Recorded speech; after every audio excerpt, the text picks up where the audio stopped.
Hola, ¿cómo les va? Buenas tardes. Eh, Vamos a continuar con el tema que dejamos inconcluso ayer. Continuamos con columna. Lo que vimos ayer fueron las características de las vértebras especiales. Vimos atlas, vimos axis, vimos tercera o cuarta vértebra cervical y también vimos la última, que es la séptima o vértebra prominente, que dijimos que tenía algunas características de las vértebras cervicales y compartía ya algunas características con su inmediata superior, que es la primera vértebra torácica. Bueno, empezando con el tema, acá en la parte superior está el gráfico de una vértebra torácica tipo. Ustedes vean cómo va cambiando la fisonomía de las vértebras en la medida que descendemos. Y vamos a analizar un poco estas partes por separado y estos cambios que van sufriendo, porque como les dije anteriormente, van cambiando no solamente de posición, sino también paralelamente de función. La vértebra torácica es una vértebra que tiene una función importante y es la única vértebra que la tiene, que es el sostén, la articulación de las costillas que forman la caja torácica. Entonces, es una vértebra que tiene, por supuesto, un cuerpo que todavía sigue siendo, que empieza a ser un poco más grande, porque ya tiene que sostener diferentes estructuras que tienen más peso, no solamente que a este nivel de la primera vértebra torácica empieza la articulación con las costillas, sino que también a esta altura se encuentran los hombros, que es la cintura escapular, donde también la columna tiene la función de ejercer un peso y una postura sobre esta articulación, que es nada menos que la del brazo. Entonces, las vértebras torácicas ya son vértebras un poco más fuertes que lo que vimos para las cervicales. Tienen un cuerpo grande, tienen a los costados, en la zona de los pedículos, una fosita costal superior, costal. Acá empieza el nombre costal. Costal viene de costilla. La fosita costal superior, que va a servir para la articulación de la cabeza de la costilla. Ya vamos a ver, porque ya se los voy a dibujar. Y sobre la apófisis transversa, que es un poco más angulada hacia abajo y más larga, obviamente es única, no está dividida en ningún sector, y acá no tiene un orificio como las cervicales, tiene una fosita, también costal, y se llama transversa. Costal porque también sirve para la articulación de otra parte de la costilla, que es el tubérculo, y transversa porque se encuentra en el extremo de la apófisis transversa. Como les dije, que son un poco alineadas, anguladas hacia abajo. A continuación está en la parte que vendría a corresponder al arco posterior, la apófisis articular superior para la articulación con la otra costilla, con la costilla que está encima de ella. Y por supuesto que abajo de estas, si nosotros miramos esta misma vértebra de abajo, porque está vista de arriba, vamos a encontrar en este mismo lugar, otra apófisis articular que va a ser la inferior, para la articulación con la vértebra inmediata inferior que hay por debajo. ¿Estamos? La apófisis espinosa de esta vértebra es alargada, larga y hacia abajo, ya se van incurvando hacia abajo. No tenemos la vista lateral, pero les puedo hacer un esquema para que ya se den cuenta. Como dijimos, es única, no está dividida, y pasamos al foramen vertebral, que ya empieza a tener menor tamaño. Todavía a esta altura es ligeramente circular y tiene un tamaño un poco menor de lo que podíamos observar en la última vértebra cervical. ¿Está?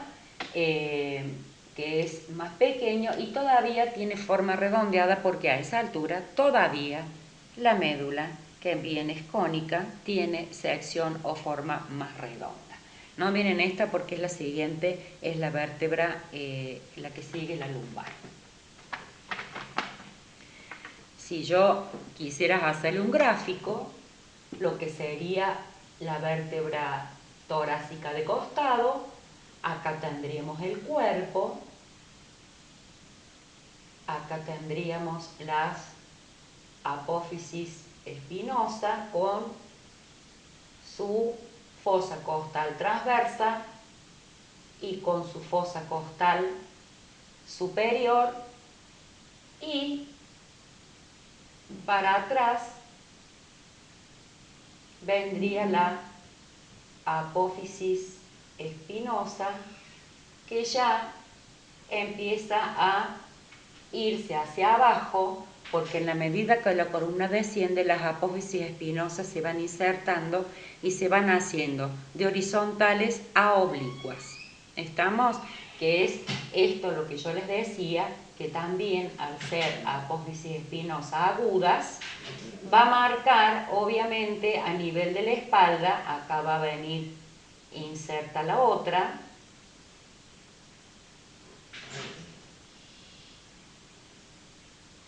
y así sucesivamente con todas las vértebras torácicas, donde estas apófisis espinosas van formando ese aspecto de sucesión de elevaciones óseas que nosotros normalmente o vulgarmente la gente denomina por ahí espinas. ¿Estamos? Entonces esta sería más o menos una dirección lateral de cómo se van insertando los cuerpos vertebrales y las apófisis espinosas, que van tomando una posición un poco más oblicuas, Entonces, yo voy a borrar esto, perdón que me cruce, siempre les pido perdón porque yo por ahí me cruzo. Les quiero demostrar cómo voy a borrar este nombre. Voy a borrar este nombre que puse foramen vertebral más pequeño, y cómo en estas dos carillas o fositas costales, tanto la superior como la transversa, va a ir inserta la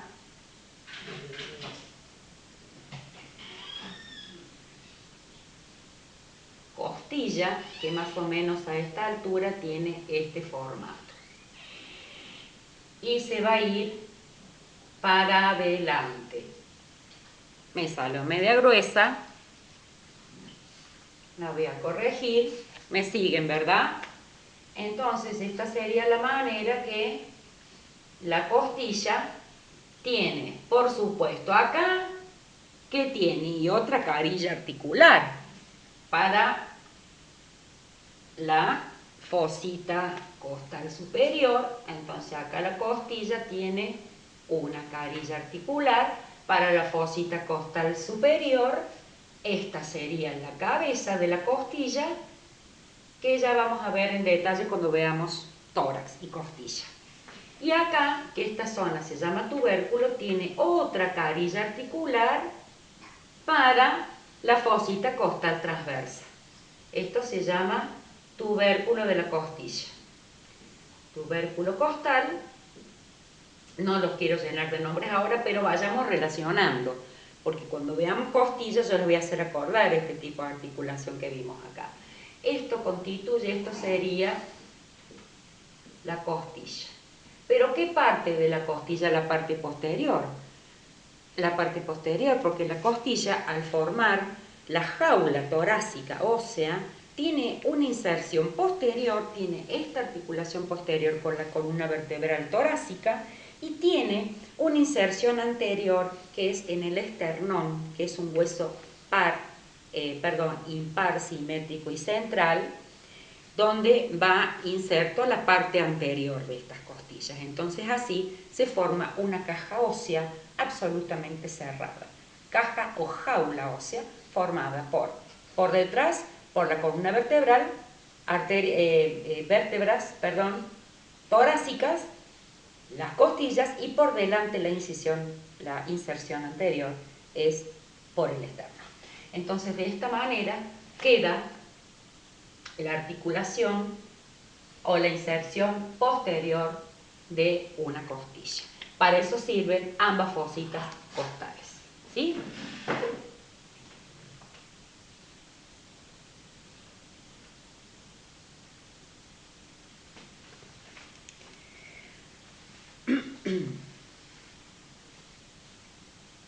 A eso escríbanlo.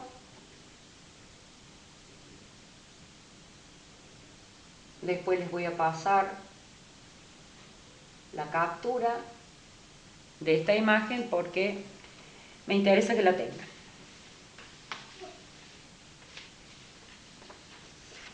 Después, como vértebras especiales, está las vértebras torácicas 11 y 12, que son las últimas.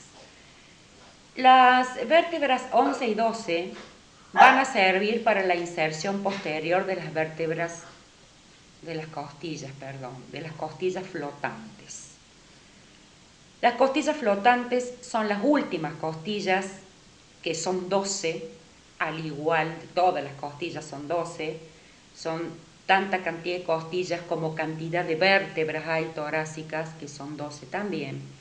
Solamente que la vértebra 11 y 12 van a dar inserción a las costillas flotantes.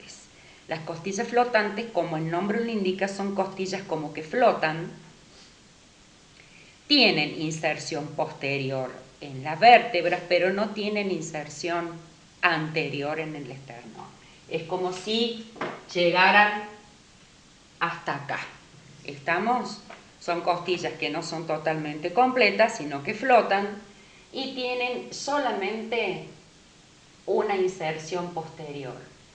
Entonces, las vértebras torácicas 11 y 12 son igual que estas, solo que no tienen esta.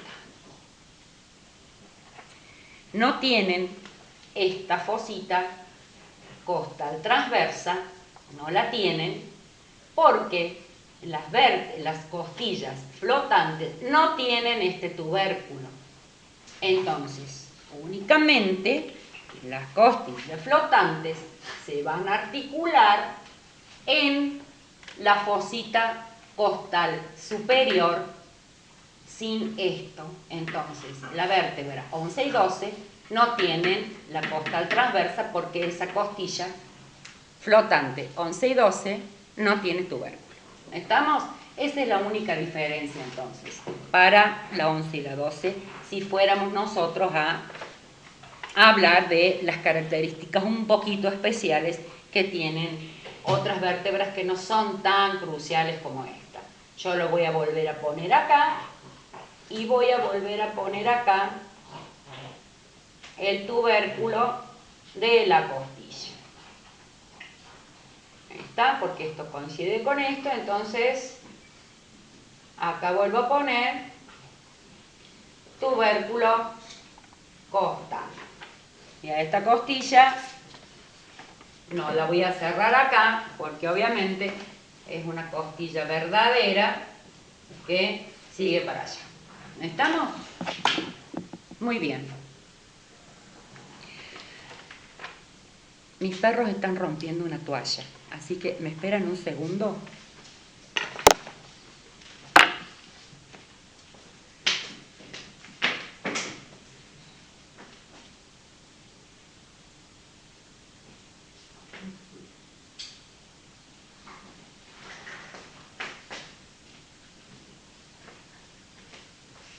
Perdón, acá vuelvo.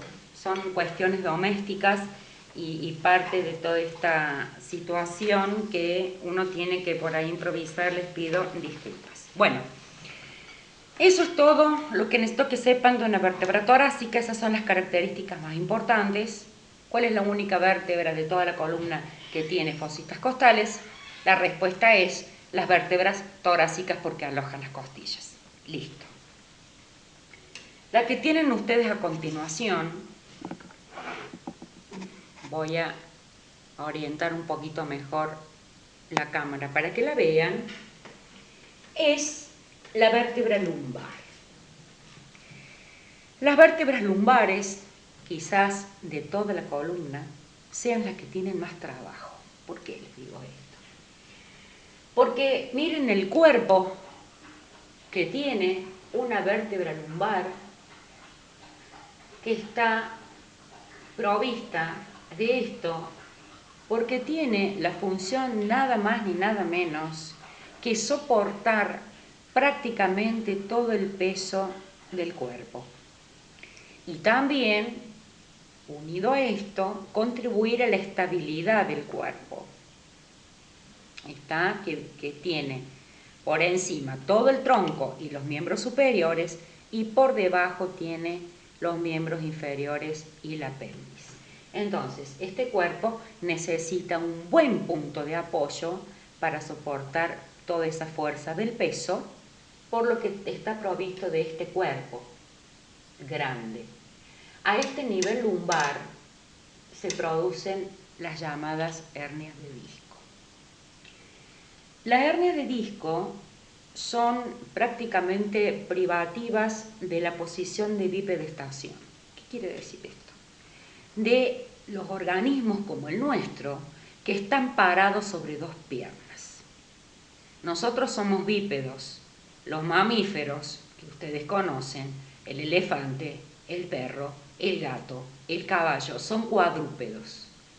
Entonces, esta cuestión de las hernias de disco es propio o característico de los individuos que, como los humanos, vivimos sobre dos piernas o sobre dos patas. Estamos con el agravante que a nivel lumbar se produce una bisagra en ese cuerpo sobre dos pies, una bisagra que nosotros usamos permanentemente cada vez que nosotros nos agachamos. En verdad, o a decir verdad, nosotros usamos bastante mal la columna lumbar, porque en realidad nosotros flexionamos la columna a nivel de la cintura para agacharnos, la mayoría de las veces para levantar un peso. Entonces, las lumbares no están tampoco diseñadas para levantar un peso, para levantar una maceta de 10 kilos, para levantar un bulto, sino que nosotros deberíamos acompañar ese movimiento de elevar un peso, lo deberíamos acompañar con la flexión de las rodillas. Porque con el tiempo, esa permanente flexión de la columna lumbar para encima levantar un peso, va a repercutir sobre todas las partes blandas que amortiguan la articulación, que son los discos intervertebrales. ¿Qué pasa con eso? El disco intervertebral está interpuesto, como la palabra lo indica, entre cuerpo y cuerpo de todas las vértebras, pero estamos hablando de las lumbares. El disco intervertebral tiene, básicamente en su estructura, les cuento esto para que no seamos tan rígidos con el tema, nada más que la anatomía, y esto es una cuestión funcional para ver cómo nosotros tratamos las vértebras lumbares, bastante mal. Bueno, miren, entre cuerpo y cuerpo vertebral de las vértebras lumbares hay un disco. Hay un disco intervertebral que obviamente tiene esta forma redonda, ¿sí? Esta forma redonda, me voy a sacar las pecas a mi cuerpo vertebral para que ustedes vean bien lo que yo les quiero demostrar acá. Miren. El disco intervertebral es una estructura medio cartilaginosa, redonda, que tiene una parte externa, que es como si fuera una cápsula fibrosa por fuera, bastante resistente en esta forma así circular, y en el interior tiene lo que se llama núcleo pulposo, que por supuesto el núcleo pulposo, como toda pulpa, es mucho más frágil. Entonces, nosotros, al hacer trabajar exigidamente este sistema de amortiguación, esta cápsula o digamos cápsula fibrosa se las aguanta, pero hasta cierto punto, y se empieza a lesionar.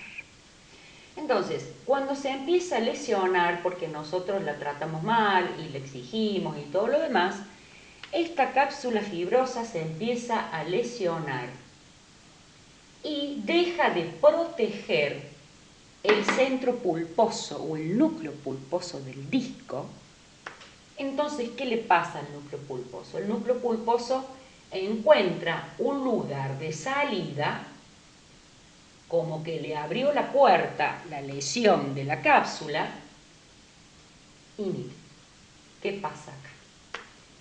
Esta cápsula fibrosa se lesiona y sale para afuera parte de ese núcleo pulposo, que es frágil. Esta salida de ese núcleo pulposo por destrucción parcial del disco, de la cápsula fibrosa del disco, es lo que se llama hernia de disco. Hernia discal. Dolorosísima, ¿por qué? ¿Qué sale por acá? Acá yo tengo el pedículo. ¿Y qué tengo abajo del pedículo? Abajo del pedículo, ¿qué es este que tengo? La escotadura vertebral por donde sale ¿quién? El nervio espinal. Entonces, ¿qué pasa?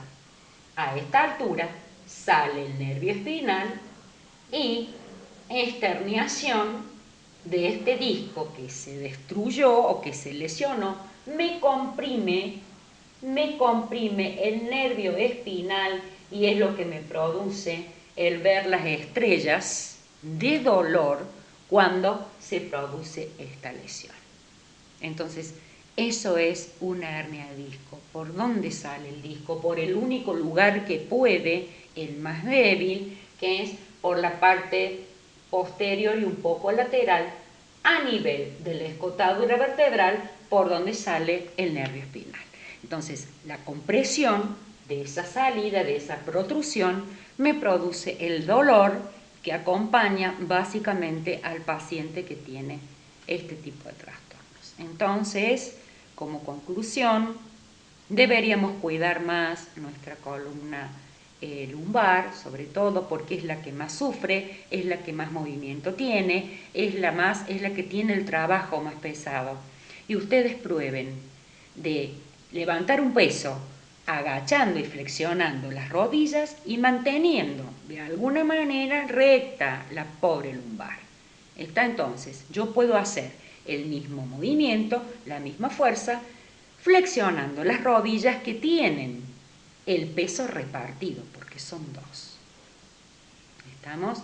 No, en vez de dejarle toda la función a esta pobre vértebra lumbar que termina haciendo este problema. ¿Estamos? Entonces, esto es una cuestión que nosotros hacemos a diario y en realidad no tomamos conciencia de lo que hay que cuidar, estas estructuras tan delicadas que están para soportar la gravedad, pero no para levantar una maceta de 20 kilos. ¿Estamos? Muy bien.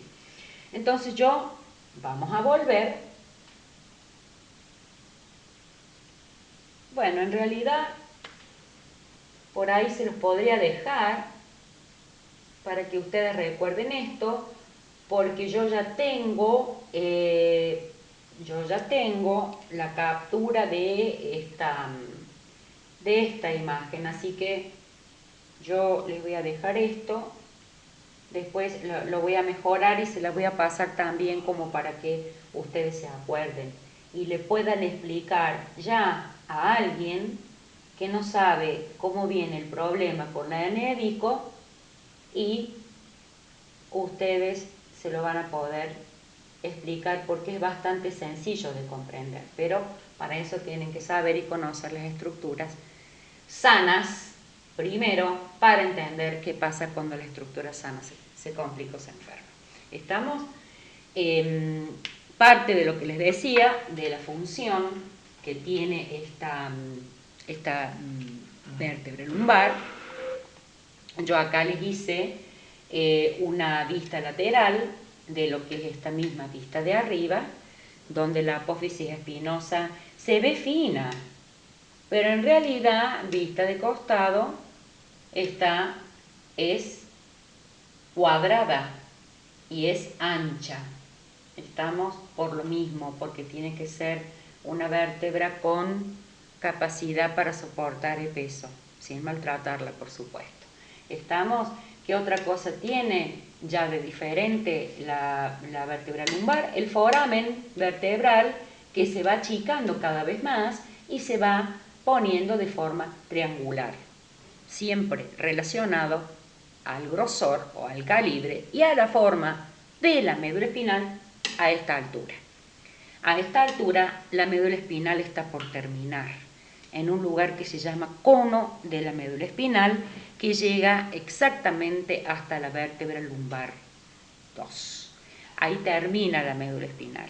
El cono, digamos, en un cono, se llama cono de la médula, y a partir de la columna lumbar, de la vértebra lumbar 2, para abajo se empiezan a desprender de ese cono numerosos filetes nerviosos, que son los últimos 10 nervios espinales, que serían los lumbares 3, 4 y 5, los 5 coccigios y los 4 o 5 sacros y los 4 o 5 coccigios, en una estructura que se llama cola de caballo. ¿Estamos? Entonces, la pregunta es, ¿hasta qué nivel de la columna lumbar llega la médula espinal?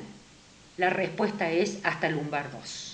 De ahí para abajo, ya la médula espinal no es entera, sino que está representada por numerosos filetes nerviosos, que esa prolongación se llama filum terminal, y el conjunto de nervios, que son más o menos 10, hasta llegar al último sector, que es el coxis, se llama cola de caballo. Muy bien. Entonces, les decía que este tamaño de este foramen vertebral, que es más pequeño y triangular, ya está marcando un poco el final de la médula espinal.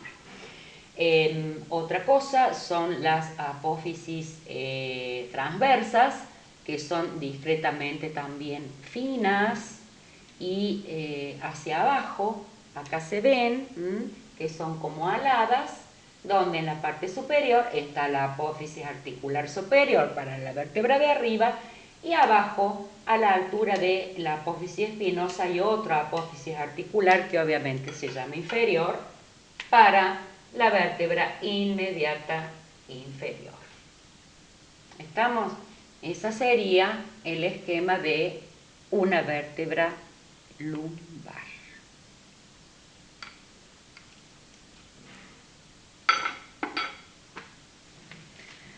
Acá nos vamos a venir para acá, para acá, para acá,